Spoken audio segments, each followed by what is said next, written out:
All right, welcome back. We are now hours away from seeing former President Trump leave Trump Tower and arrive here at the Lower Manhattan Courthouse. That is where he is going to be arraigned on charges related to business fraud. We are still waiting to see what the indictment looks like. Since it was announced, though, we have seen Republicans rallying around the former president, talking about this prosecution, saying they've been sharpening their attacks towards the Manhattan District Attorney, Alvin Bragg, as well.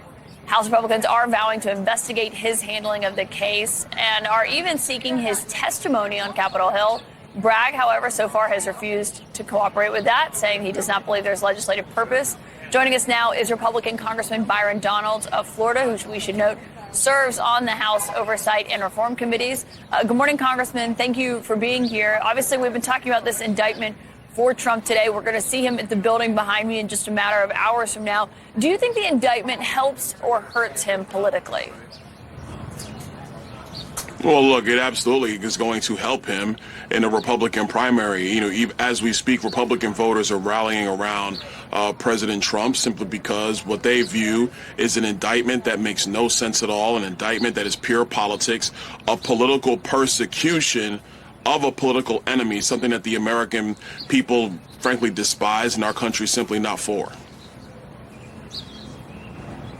And what about with the general election? You're arguing it helps him in the Republican primary. We've seen how the potential 2024 rivals for Trump for that GOP nomination have responded. But what about a general election? Because CNN polling has shown that there are voters who approve of this indictment.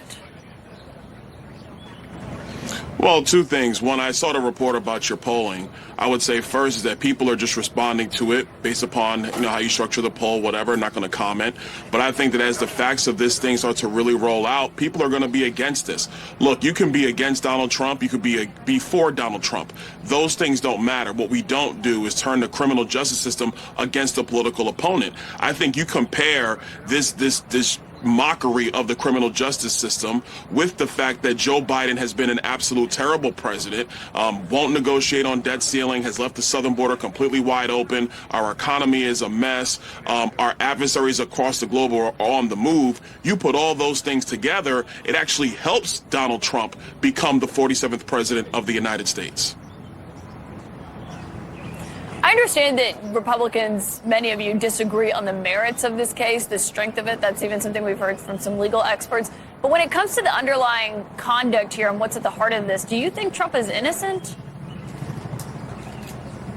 Well, look, innocence is something that we're going to see. Of course, I believe he's innocent because in our system of justice, unlike what Nancy Pelosi said, you're innocent until proven guilty.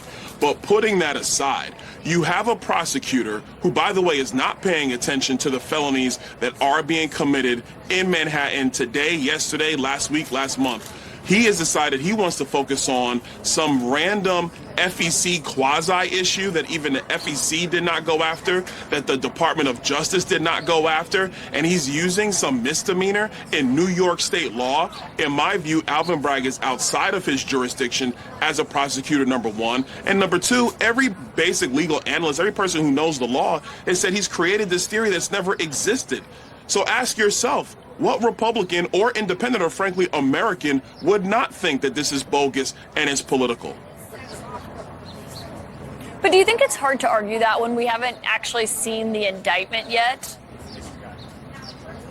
I don't think so. I think it's very easy to argue that. When we see the indictment, obviously it'll be out later today. I think it'll just put more hair on this situation for people to see now the details about how hard he's trying to jump through these legal hoops.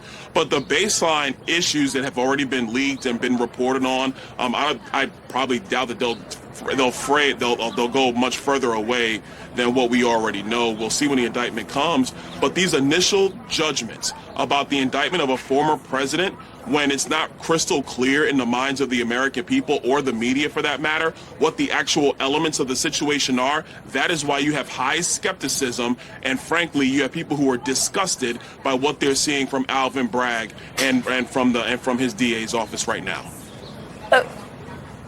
So just to be clear, is there anything in this indictment, Congressman, that could potentially change your mind of how you were viewing this? Well, look, I got to see what he's got, but if this is going to be the layup, if this is going to be the action before the arraignment, I'm not impressed, not at all. Especially when Alvin Bragg, he ran on getting Donald Trump. Like, he didn't run on safe streets in Manhattan. He ran on getting the former president. So already his mindset, his political judgment is tainted. To make a move like this makes no sense. It's not very clear, except if you're trying to, be a star, say you're the one that got him, so on and so forth. It's really unfortunate. I know the reporting has been about how historic this is. This isn't historic. This is an infamous day in America.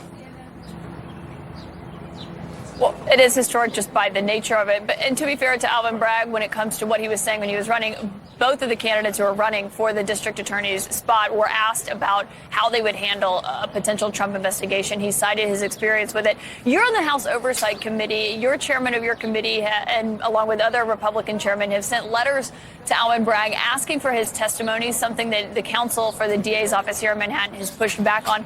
Did President Trump ask House Republicans to investigate Alvin Bragg? No, I don't believe so, and I'm not going to speak for the chairman, but to my knowledge, that has not occurred. You have members of Congress who have actually watched the weaponization of various agencies of the federal government, whether you want to talk about the FBI, CDC, etc. We already know that the FBI and CDC have suppressed free speech in the United States at the social media companies. So our concern is that you have elements of these agencies who have been sending information to Alvin Bragg's office, because let's be very clear, you got elements of our agencies who want to get rid of Trump too. Obviously, that's something that was going on with the Mueller probe, etc. So that's our concern. We want to make sure that you don't have aspects of the federal government trying to aid and abet through the back door the political persecution of a former president. Okay, I should note those are your allegations, and we should note that we have not actually seen the indictment when those requests to Alvin Bragg for his testimony went through. Congressman Byron Donalds of Florida, thank you for joining us this morning. Thank you.